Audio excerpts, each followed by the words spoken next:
All right, and what today's lesson is going to focus on is the transition from graphing inequalities to solving inequalities and seeing how those two things are related. All right, so we spent the first two lessons really just graphing inequalities, like y is less than 3x plus 5, things like this, right? Y is greater than or equal to -8, okay? So now what today is going to do is transition that, right? So now we solved equations before, and now we're going to solve inequalities, and we're going to try to make that difference clear through the relationship with graphing.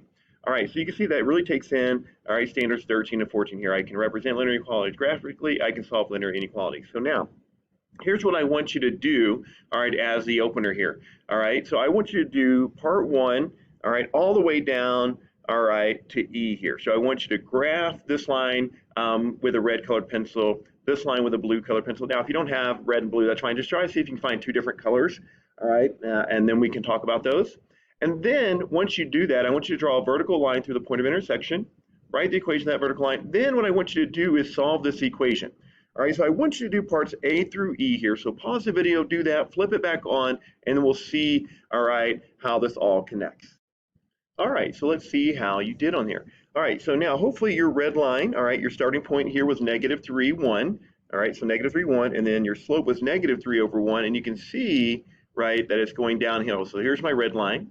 Then the blue line, your starting point was also -3, 1, all right, and then your slope was 2/1, so up 2 to the right 1, up 2 over right 1, so we get there. Now, so what we can see is that the two lines intersect at -3, 1, all right, and so I drew my vertical line right through that. All right, and the equation of that vertical line is x equals -3. Now, all right, that's where they intersect, right? And we've talked about that before, right? So that's where the two lines are equal. All right, so now notice if I solve the equations, right? If I set those two lines equal to each other and solve, you get x equals -3. That's telling us where they are equal. All right, so where in the coordinate plane are they equal? So they're equal at -3, and they both have a value of 1. All right. So, right, so how does the solution from part E connect to the graph? It's telling us where they are equal. All right, so the x value is where, the y value is how much. All right, so they are equal at x equals 3 with a value of 1. All right, so the x is where. All right, so now that's where they're equal. Now notice everywhere else they're not equal, right? There's a different kind of relationship in the coordinate plane now. They're only equal at this one point. All right, so now grab an index card if you have one, maybe fold a piece of paper in half, and let's kind of look at this. So now, so we want to take our index card and line it up so that only the left side of the graph is showing. All right, so let's do that. So if and I'm going to zoom out here so you can kind of see everything here. Maybe I can get our chart here too. All right, so only the left side is showing. All right, so now when I look at the left side, okay, now there's a relationship here. Can you see that the red line is above the blue line?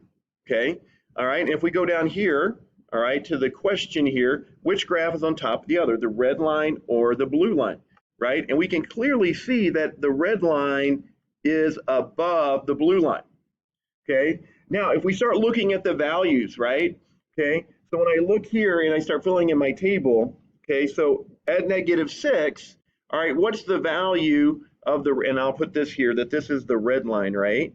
And this is the blue line. So if we start matching values here, so let's look at -6. If I go back up here at -6, all right, this is 10. Well, our blue line at -6, all right, is -5. All right, at -5, our red line is 7. All right, the blue line at -5, all right, is -3. At -4, all right, it is 5 or 4 there. And at -4, this is -1. And then at -3, they're both 1, right? Because this is where, oh, you guys can't see that. Let me go back up. This is where they're equal. So now if we think about this, notice that the red line is bigger than the blue line. All right, can you guys see that? The red line is greater than the blue line. All right, so the red line is greater than the blue line. And notice if I slip those equations in, the red line is -3, x plus 3 plus 1 is greater than 2 is times x plus 3 plus 1. All right, so now there's that inequality. All right, so now the red line is greater than the blue line. And now the solution to that, if we go back up here, it's everywhere to the left of this point of intersection. So it's everywhere less than -1. So the solution to this inequality would be x is less than 1, or excuse me, -1 in this case, or -3, sorry, -3. That's where we're at, -3. So let me get the negative in there. So there's the inequality, there's the solution. And we can see this graphically right here. So we can see all of that in our picture, right? We can see that the red line is greater than the blue line, and that's going to be true for everything less, all right, than -3. So now here's where we're going to get to in our next lesson, right? If we start with this, how do I get to this guy, right? So this is the inequality, and then that's the solution. So how do I solve this inequality to get x is less than -3 without having to do the graph? And that's where the solving piece comes in. All right, let's flip the page and look at the next one here. Okay, so now, all right, and then we're gonna have to kind of flip back and forth here. All right, so now when I look at the part here, and I kind of did this, all right, on the last page here. Now, we want to do the same thing, but now we want to put it on the right, so only the right side is showing. All right, so now if I do that, right, now only the right side is showing. All right, and now what we can see here, what we can see is the blue line is now greater than the red line. Okay, the blue line is greater than the red line. All right, so we know that the blue line, if I can spell, or blue line is greater than the red line. Okay, all right, blue line is greater than the red line. Now, if we go to our table here, okay, and look at our values, if at -3, we already knew they were 1 and 1. Now, I'm just going to write these values in just to make this a little bit quicker here, but we would have -2 and 3, we have -5 and 5, and we have -8 and 7. All right, and so now notice the blue line is above the red line. It's greater than the red line. And then once again, this is our red line, and this is our blue line. And we can see that all the values for the blue line, okay, once we get past -3, all these values are greater than the red line. All right, so now what we can see here is that the blue, right, is greater than the red. So this time, 2 times x plus 3 and then plus 1 is greater than -3 times the quantity x plus 3 and then plus 1. All right, now where is that true? So if we go back over here to our graph, right? So that is true to the right of this point of intersection. That is true all the way this way. And so now it's for everything greater than -3. All right, so then the solution to this would be x is greater than -3. Okay, and so we get an interval, all right, for our answer, all right, instead of a value. And that's the difference between solving an inequality and solving an equation. So when you solve an equation, now, unless we're talking about like infinitely many solutions, but if you get a solution, you have a finite amount of solutions, right? So we saw one solution. Sometimes we saw 2 solutions. But now, right, what this is saying is if I pick any value bigger than -3, it's going to make this true. So the solution set to an inequality is an infinite amount of solutions every time, okay? And that's the really, really big difference between an equation and an inequality.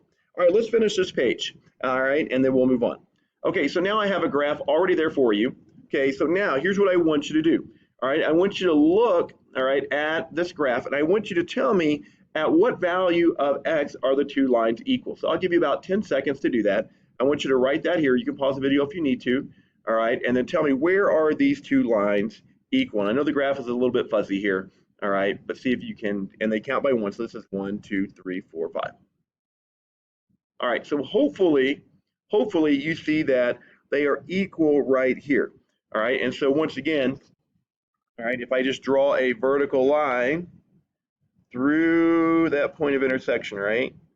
All right, that's where they're equal, and that's at x equals, all right, +2. All right, so now notice, now look at this question. For what values of x is -4x plus 4 greater than 2/3 times x minus 2 minus 4? Okay, now greater than in a graph means above. All right, so I'm just going to look from left to right. So when I look at the left side here, okay, there is -4x plus 4, and then here's our other line, and it's definitely above on the left side. And so when I shift sides over here, now I can see that 2/3, all right, times x minus 2 minus 4 is above this one. So now, if I go back over here, So for what values of x is negative 4x plus 4 greater than 2/3 times x minus 2 minus 4? That would be everything to the left of this point of intersection. And if I'm going to the left, right, notice that's 1, 0, -1, -2. So those are all values less than positive 2. So that would be for x is less than 2. Okay. Now, if we change the inequality here, notice now this is saying, okay, so where is negative 4x plus 4 less than the other graph? So where is it below the other graph? Well, that will now be on the right side here. Okay, so we can see that it is below the graph here. It is less than. All right. And so now, right, notice this is to the right of that point of intersection. So that's 3, 4, 5, 6. So those are all values greater than 2. All right. X is greater than 2. All right, and so notice we're getting an interval here and not a specific finite solution. Okay, and so what we're going to do, right, is eventually we're going to go from here to here without having a graph, right? We'll be able to go from here to here without having a graph. Okay, so to wrap up here, so remember that the point of intersection is where the two functions are equal, where the two graphs intersect. The x value is where they are equal, and the y value is the value that they are equal. So they are equal at x equal 2, and they both have a value of -4 in this particular graph. An inequality will have an interval for an answer, and we will note this by writing an inequality, as you can see here. All right, so we'll pick up on this conversation in class. So if you have any questions, all right, make sure you have those written down, and we'll talk to you then. See ya.